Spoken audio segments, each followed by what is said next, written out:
नमस्कार, आप देख रहे हैं एनएमएफ न्यूज और मैं हूं आपके साथ शाफनी पटनायक। उत्तराखंड के लिए एक मिथ माना जाता था कि जो एक बार सरकार बनाता है वो अगले चुनाव में सरकार नहीं बना पाता। इस मिथ को बीजेपी ने तोड़ा।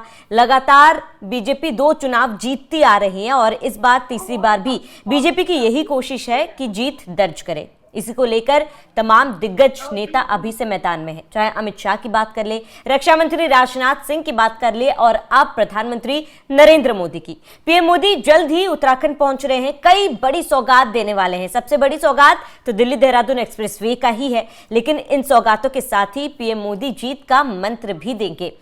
अब जिस तरीके से दिग्गजों की बिसात बिछ रही है उत्तराखंड में, इसमें क्या संदेश बीजेपी अभी से देने की कोशिश कर रही है उसको समझेंगे। मेरे साथ वरिष्ठ पत्रकार पंकज प्रसून जी जुड़े हुए।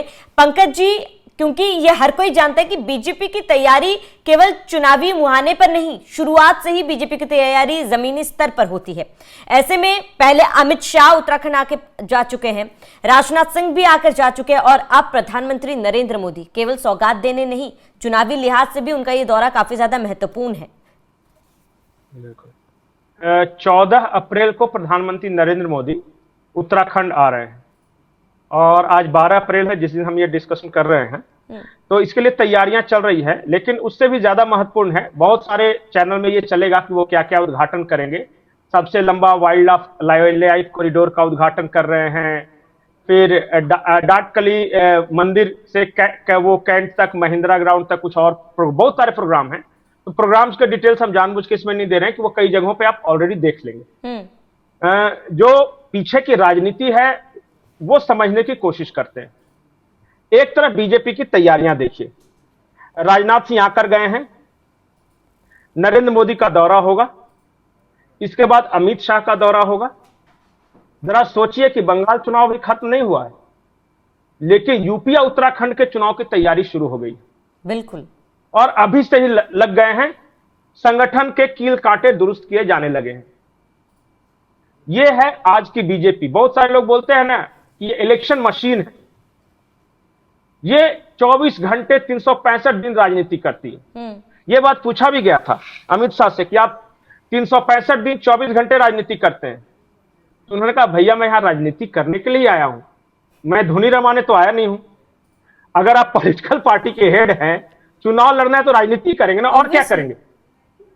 हाँ, तो ये अब कोई क्रिकेट खेलने आया और कह रहा है कि तुम 24 घंटे क्रिकेट में लगे रहते हो, तो भाई क्रिकेटर बनना तो क्रिकेट ही खेलेगा, राजनीतिज्ञ है तो राजनीति करेगा। अब उसके सामने तुम टिक नहीं पा रहे हो तो कह रहे हो कि तुम 24 घंटे राजनीति करते हो, तो क्या करे, बाकी के टाइम में ऑस्ट्रेलिया चला जाए आराम करने, ऐसा नहीं करेगा ना।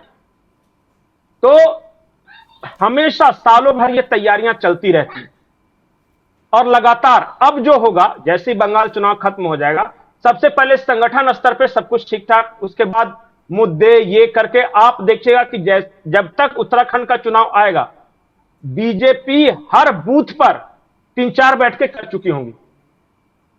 इसके कंपैरिजन में आप कांग्रेस को ले लीजिए। कांग्रेस में क्या चल रहा है पता है अभी? उत्तराखंड कांग्रेस में फॉग चल रहा है। फॉग इसलिए आज से कि हरीश रावत नाराज होकर बैठ गए और वो कह रहे हैं कि भाई हमको कोई मनाने आओ। और एक दूसरा गुट है, वहां 3 गुट है जी, एक प्रदेश अध्यक्ष अलग, हरीश रावत का अलग, और एक और नेता है उनका अलग। और ये किसी पार्टी के नेता को शामिल कराने के चक्कर में ये सब आपस में खूब झगड़ा कर रहे हैं। और हर कोई ये मान के चल रहा है कि उत्तराखंड जैसे छोटे राज्य में, जहां 5 साल सरकार चलाना मुश्किल था, वहां न सिर्फ 5 साल सरकार चलाई है बीजेपी ने, जबकि आने वाले भी 5 साल रहेगी। दूर दूर तक कोई चांस नहीं दिख रहा है। ये स्थिति है वहां पे।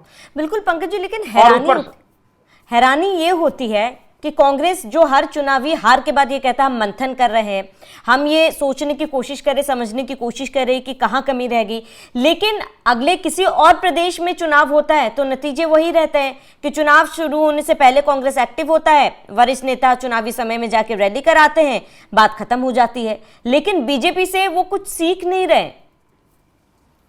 बीजेपी से वो सीखने की जरूरत ही नहीं। वो तो कहते हैं कि अहम ब्रह्म, हम ही ब्रह्मा है, हमें सब पता है। अभी बंगाल इलेक्शन हो रहे हैं, अभी तक कांग्रेस के किसी बड़े नेता का, राहुल गांधी, प्रियंका गांधी की रैली नहीं हुई है। और पता है फॉर ए चेंज बंगाल में कितनी सीटों पे चुनाव लड़ रहे हैं ये?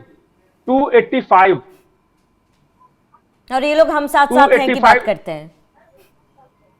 285 सीट पे चुनाव लड़ रहे हैं। अभी तक एक बार भी ना राहुल गांधी गए हैं ना प्रियंका गांधी गई हैं। एक बार शायद खड़गे गए हैं, जाना न जाना एक ही है, सब बस ऐसे ही चुनाव लड़ते हैं।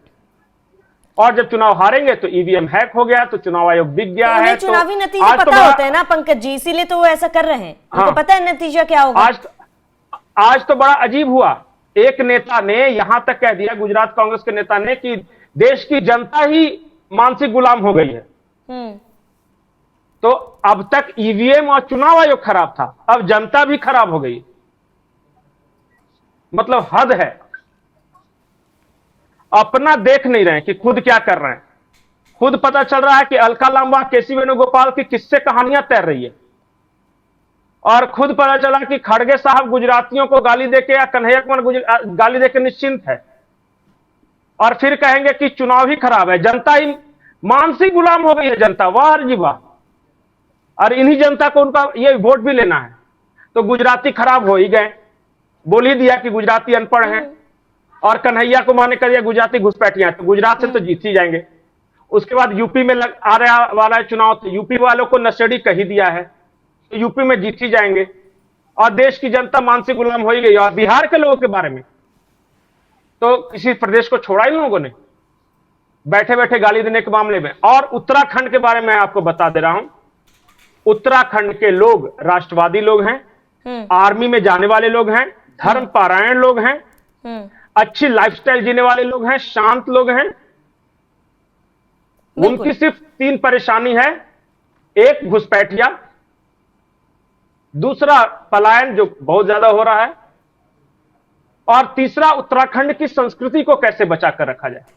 और इसी पर बीजेपी काम कर रही है, इसी पर सीएम पुष्कर सिंह धामी लगातार काम कर रहे हैं। घुसपैठियों की बात कर ले, संस्कृति को बचाने की बात कर ले, और पलायन की भी बात कर ले। उत्तराखंड में सीएम पुष्कर सिंह धामी ये तमाम 3 बड़े मुद्दों पर ही काम कर रहे हैं फिलहाल। आखिरी लाइन में आपको बताऊंगा, याद रखिए इस बात को, नोट कर लीजिए। अभी उत्तराखंड के चुनाव में बहुत देर है, लेकिन असम में हेमंत बिश्व शर्मा, उत्तर प्रदेश में योगी आदित्यनाथ और उत्तराखंड में पुष्कर सिंह धामी, ये दीवार पर लिखी इबादत है, कोई नहीं हटा सकता। क्योंकि इन्होंने अपने लोगों के लिए काम किया, इनकी साख है अपनी जनता में। और ये तीनों के चुनाव परिणाम में से एक का तो आने वाला है, असम का, 2027 में यूपी का आएगा, और उसी वक्त उत्तराखंड का आएगा। लिख कर रख लीजिए इस चीज को। धामी थे, धामी हैं, और अभी फिलहाल तो धामी ही रहेंगे। जी बिल्कुल बिल्कुल पंकज जी, अब देखिए तैयारियां अभी से ही उत्तराखंड में देखी जा रही है। अमित शाह, राजनाथ सिंह, प्रधानमंत्री नरेंद्र मोदी और सीएम पुष्कर सिंह धामी तो लगातार जनता की सेवा में जुटे ही हुए हैं। अब ये देखना महत्वपूर्ण होगा कि कांग्रेस जो लगातार जीत का दावा करती है, कई आरोप भी लगाती है, इस बार चुनाव से पहले क्या कांग्रेस की तैयारी देखी जाएगी या फिर वही पुरानी डफली पुराना राग देखने को मिलेगा। आप सभी दर्शकों का इस पर क्या कहना है, हमें कमेंट कर जरूर बताएं। साथ ही बने रहिए एनएमएफ न्यूज के साथ।